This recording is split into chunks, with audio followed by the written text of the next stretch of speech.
The one-year-old boy's mom was one of the victims. Well, while that little boy is going to be just fine, the state of Washington is trying to determine who will take care of him now. For nearly 24 hours, from Monday afternoon until Tuesday afternoon, 39-year-old Elias Huizar was on the run from police.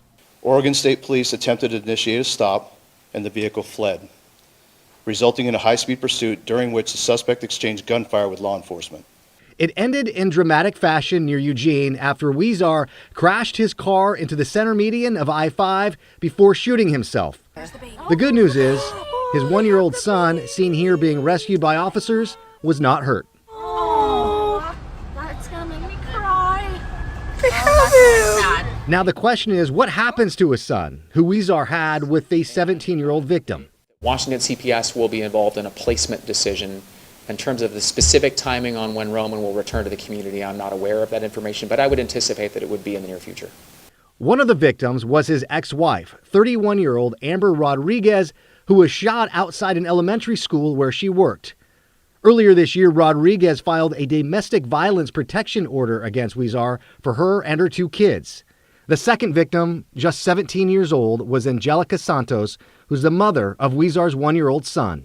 There was a protection order protecting Ms. Santos from Mr. Huizar. He spent nearly a decade as an officer with the Yakima Police Department and worked as a school resource officer while on the force. Court documents show that toward the end of his time with the department, he got a teenager pregnant and ended up resigning in February of 2022. That same year, Huizar was hired by the Richland School District as a substitute teacher. During a press conference on Tuesday afternoon, the superintendent said he cleared pre-employment checks. Both background checks came back clear, allowing him to proceed with the employment process at RSD. Earlier this year, the district let him go after learning that there were rape allegations against him. According to court documents, Huizar raped a 16-year-old girl while she was sleeping. He was also facing charges for raping Santos, the teenager he got pregnant. He was charged with child rape in those cases and had a court date in that case on Monday. The Benton County prosecuting attorney out of Eastern Washington still doesn't know how he was able to get to the 17-year-old Santos, who had a no-contact order against him. That matter is still under investigation, so this is an active law enforcement investigation. We are still pursuing all of the leads. There's still a lot of work to be done in this case, and so at this point we do not have more information about that item. Now, multiple agencies, including the FBI, are trying to determine what was behind the two murders.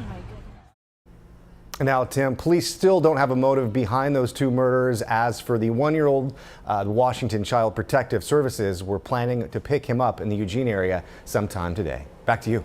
Such an awful story, but Joe, we're so glad that baby boy is okay. Thank you.